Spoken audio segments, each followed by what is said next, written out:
चंद्रपुर नाम के एक गांव में धर्मपाल नाम का एक पंडित रहता था। पंडित बहुत धनवान था। उसकी पत्नी माधवी पूरे गांव में अपनी सुंदरता और मधुर स्वभाव के लिए प्रसिद्ध थी। धर्मपाल के पास किसी चीज की कमी नहीं थी। उसके आंगन में गौरी नाम की एक गाय भी थी, जो गांव की बाकी सभी गायों से ज्यादा मीठा और गाढ़ा दूध देती थी। माधवी की पड़ोस की औरतें उसकी सुंदरता, धन दौलत और सुखी जीवन को देखकर मन ही मन जलती थी। देखने वालों को लगता था कि धर्मपाल के जीवन में किसी चीज की कमी नहीं है, लेकिन उसके मन में एक ऐसा दुख था जो उसे हर दिन अंदर ही अंदर तोड़ता जा रहा था। धर्मपाल की कोई संतान नहीं थी। एक दिन गांव के मंदिर में पूजा समाप्त होने के बाद उसका मित्र हरिदास धीरे धीरे उसके पास आया। उसने देखा कि आज धर्मपाल का चेहरा बुझा हुआ था। क्या बात है मित्र? आज पूजा करते समय आपका मन कहीं और भटक रहा था। मंत्रों में वह तेज नहीं था जो हमेशा रहता है। क्या कोई चिंता आपको अंदर ही अंदर खाए जा रही है? हरिदास, तुमसे क्या छुपाना? पूरे गांव को पता है कि मेरे जीवन में एक ही कमी है। भगवान ने मुझे धन दिया, मान सम्मान दिया, इतना बड़ा घर दिया, लेकिन संतान सुख नहीं दिया। अब तो लोग पीठ पीछे ताने भी मारने लगे हैं। लेकिन मित्र, आपने तो हमेशा कहा था कि मनुष्य को अपने भाग्य को स्वीकार कर लेना चाहिए। फिर आज यह दुख आपके मन को इतना क्यों विचलित कर रहा है? स्वीकार तो कर लिया है मैंने, पर मन नहीं मानता। मैंने चारों वेदों का ज्ञान पाया है, शास्त्रों का अध्ययन किया है, इतने यज्ञ करवाए हैं, लेकिन सोचता हूं मेरे बाद इस विद्या में आगे कौन बढ़ाएगा? कौन मेरे नाम और ज्ञान को जीवित रखेगा? मैं चाहता था मेरा एक पुत्र हो जो मेरे ज्ञान की ज्योति को आगे लेकर जाए, लेकिन शायद भगवान को यह मंजूर नहीं। धर्मपाल उदास मन से मंदिर से अपनी हवेली लौट आया। उसके चेहरे की बुझी हुई मुस्कान देखकर माधवी तुरंत समझ गई कि आज फिर किसी ने उसे संतान न होने का ताना दिया है। वो कुछ नहीं बोली। धर्मपाल भी बिना कुछ कहे अपने कक्ष में चला गया। अगली सुबह सूरज निकलने से पहले ही धर्मपाल नदी किनारे स्नान करने चला गया। गंगा का पहला दूध हमेशा धर्मपाल खुद ही निकालता था। उसे लगता था कि ऐसा करने से उसके जीवन में सुख और शांति बनी रहती है। गंगा लोग मुझे भाग्यशाली कहते हैं। कहते हैं मेरे पास धन है, मान सम्मान है, बड़ी हवेली है, पर उन्हें क्या पता कि मेरे जीवन का सबसे बड़ा दुख क्या है। भगवान ने मुझे सब कुछ दिया, लेकिन अपनी संतान का सुख नहीं दिया। कभी कभी लगता है यह वैभव नहीं, मेरा दुर्भाग्य है। गंगा ने अपना सिर धर्मपाल के कंधे पर रख दिया, जैसे वो उसके दुख को समझ रही हो। धर्मपाल मुस्कुराया और बड़े स्नेह से उसकी पीठ सहलाने लगा। उसे गंगा से बहुत प्रेम था। कई साल पहले की बात थी, जब धर्मपाल बहुत गरीब हुआ करता था। उसके पास ना धन था, ना कोई पहचान और ना ही कोई विशेष विद्या। उन्हीं दिनों एक रात अचानक ये गाय उसके आंगन में प्रकट हुई थी।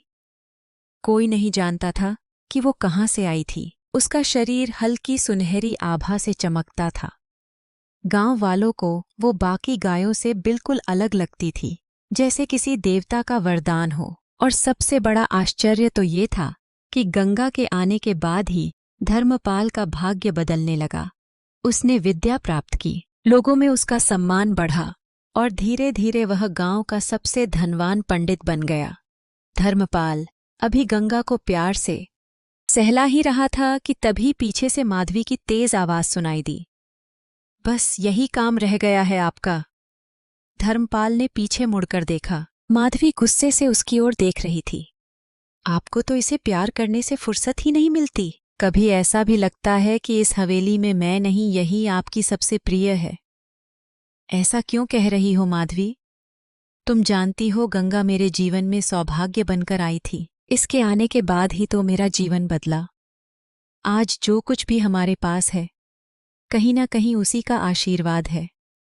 हाँ, मुझे सब पता है, लेकिन आप रोज इसे क्या टीका से इतने प्यार से सहलाते रहते हैं, यह मुझे बिल्कुल अच्छा नहीं लगता। आखिर यह एक जानवर ही तो है। इसका काम है दूध देना। बस इसे उतना ही महत्व दीजिए जितना एक जानवर को दिया जाता है। ऐसी बातें मत कहो माधवी।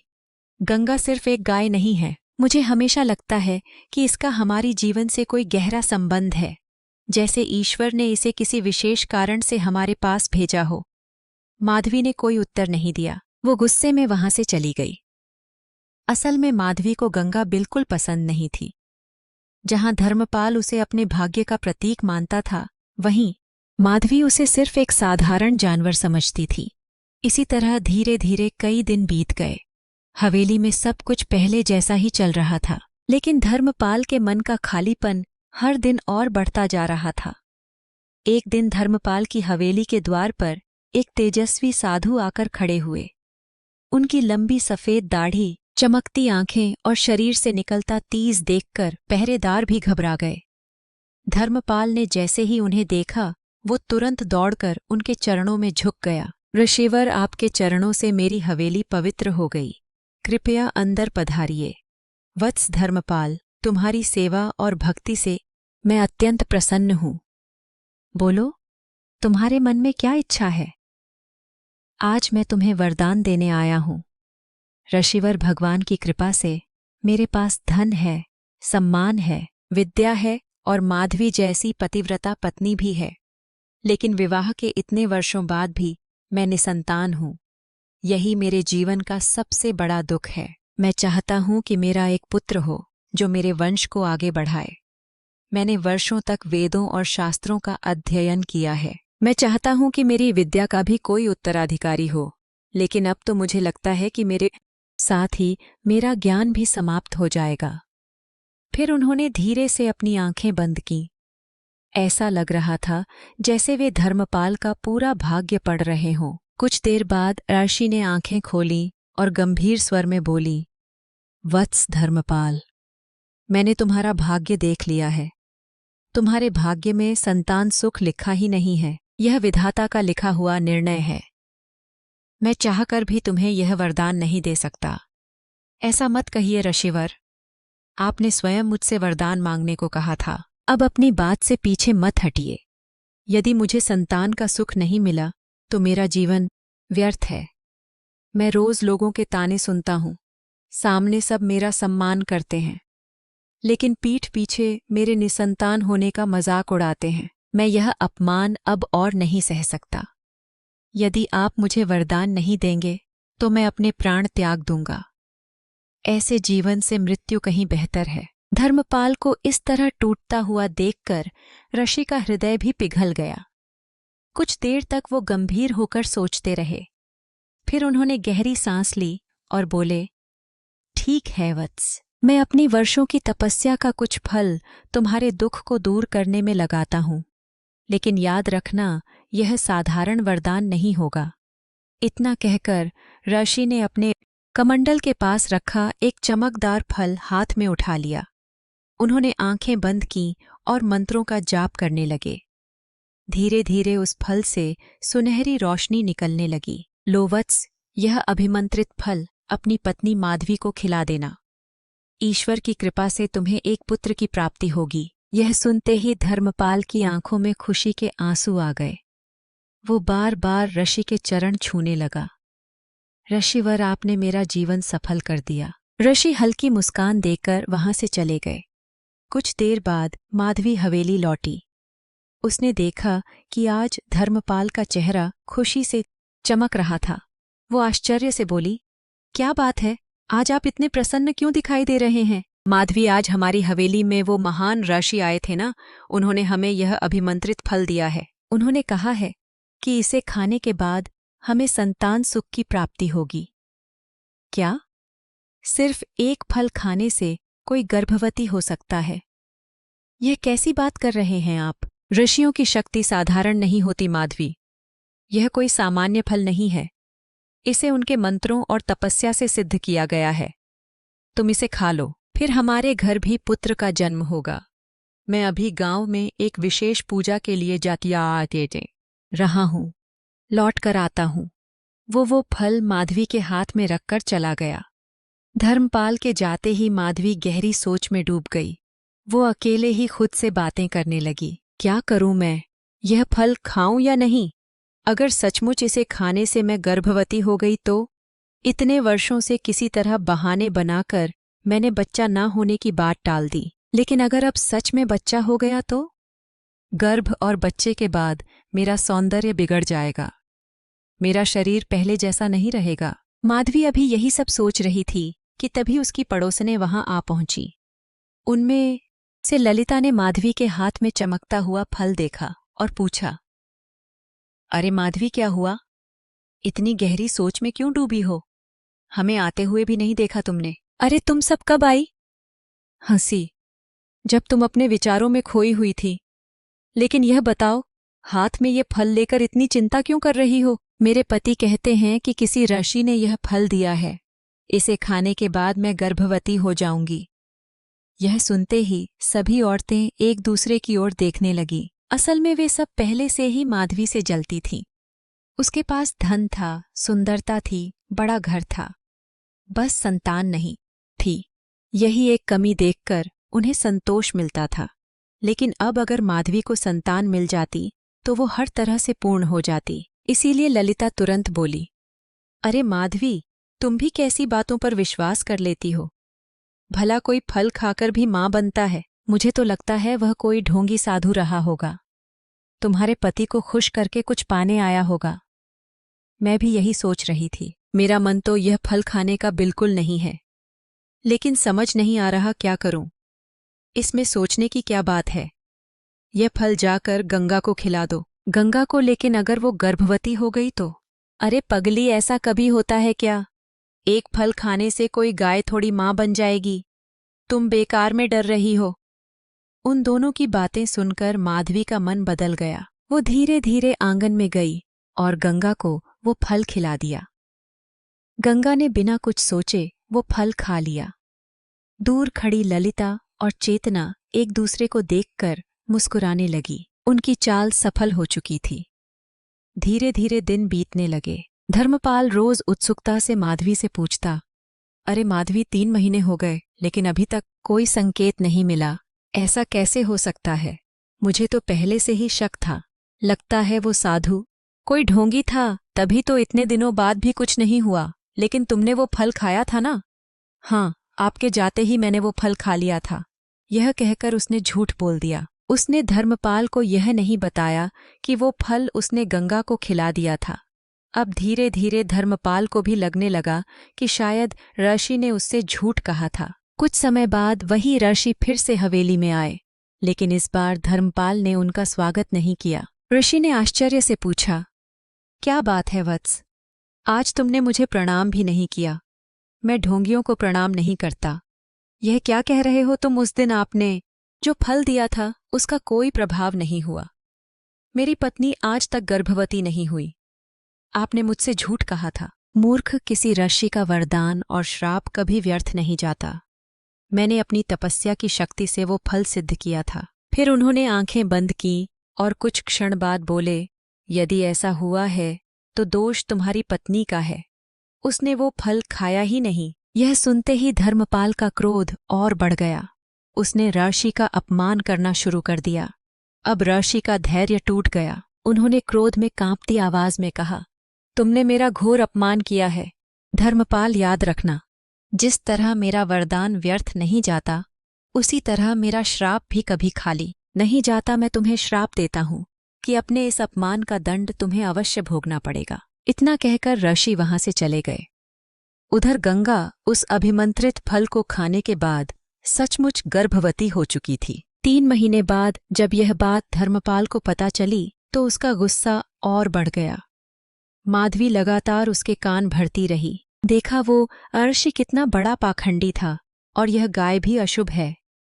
धीरे धीरे धर्मपाल का मन भी गंगा के प्रति कठोर होने लगा। फिर कई महीने बीत गए। एक रात हवेली में कुछ ऐसा हुआ जिसने सबको भयभीत कर दिया।